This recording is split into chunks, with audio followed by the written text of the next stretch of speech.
Salut les amis, bienvenue sur Chrétien Philippe, j'espère que vous allez tous et toutes bien. Après avoir évoqué précédemment la prière et l'aumône, aujourd'hui je vais évoquer un peu le sujet du jeûne.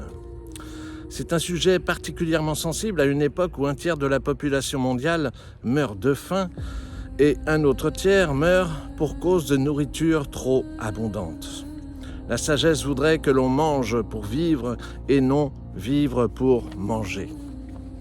La nature du jeûne est de rappeler que l'homme ne vit pas seulement du pain qu'il mange, mais de toute parole qui sort de la bouche de Dieu. Matthieu chapitre 4, verset 4. Quel est l'objectif du jeûne ? Le jeûne consiste à mettre Dieu en premier dans notre vie, en se restreignant volontairement de nourriture pourtant vitale. Le jeûne, c'est maîtriser notre corps, ne pas être esclave de nos pulsions, nos désirs, nos besoins. Le jeûne nous fait découvrir les priorités, Dieu et nos frères. Le jeûne stimule la prière, bref, le jeûne permet de se purifier. Le jeûne et la prière vous permettent d'illustrer et fructifier votre sacrifice par des actions concrètes de justice.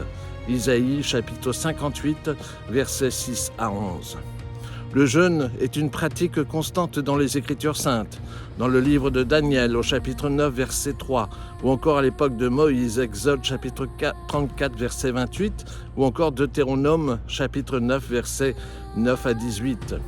Jésus-Christ lui-même a vécu une période de long jeûne. Matthieu chapitre 4, versets 1 et 2. Alors pourquoi le jeûne plaît-il à Dieu ? Lorsque nous jeûnons avec sagesse, notre foi grandit. C'est un moyen puissant d'abandon à Dieu, en collaboration à Jésus pour la rédemption du monde. Le Christ nous demande de jeûner, notamment dans la lutte contre les esprits mauvais. Mais cette sorte de démon ne sort que par la prière et le jeûne, dit-il. Matthieu chapitre 17, verset 21. Dans le livre des Actes des Apôtres, il est rapporté que Barnabas et Saül servaient le Seigneur dans leur ministère et qu'ils jeûnaient. Actes des Apôtres, chapitre 13, verset 2. De même, dans la nomination des anciens dans chaque église, après avoir jeûné et prié, ils les recommandèrent au Seigneur. Actes des Apôtres, chapitre 14, verset 23. Alors, comment planifier notre jeûne ? Chacun reste libre de choisir en fonction de son âge, de sa santé. Cela peut être de diminuer la ration ou la quantité des aliments. L'eau est permise, en particulier pour les personnes qui suivent ou qui doivent prendre un traitement médical. Généralement, le vendredi, il est demandé de s'abstenir de viande. Mais cela peut être aussi de s'abstenir du gâteau de pâtisserie du dimanche matin ou de l'apéro du samedi soir. Que sais-je encore ? Je vous ai concocté une petite liste de suggestions. Rappelez-vous que vous ne devez tenter de tirer aucune gloire de votre jeûne, conformément aux instructions du Christ. Quand tu jeûnes, parfume ta tête et lève ton visage afin de ne pas montrer aux hommes que tu jeûnes, mais à ton Père qui voit dans le secret, et lui te le rendra. Matthieu chapitre 6, versets 17 à 19. La prière, l'aumône et le jeûne sont le trépied de notre pénitence de carême.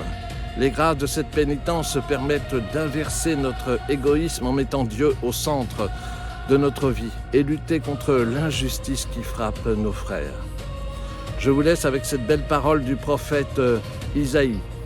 Le jeûne qui me plaît, dit le Seigneur, est celui qui consiste à détacher les liens de la méchanceté, à délier les courroies de toute servitude, à mettre en liberté tous ceux que l'on opprime et à briser toute espèce d'esclavage. Isaïe chapitre 58, verset 6. Voilà, j'espère que cette petite réflexion vous a été profitable. N'hésitez pas à vous abonner, à partager cette vidéo. Vous pouvez désormais nous rejoindre sur notre page Facebook intitulée Chrétien Philippe. Et en attendant le plaisir de vous retrouver, je vous souhaite un bon carême et surtout, soyez bénis.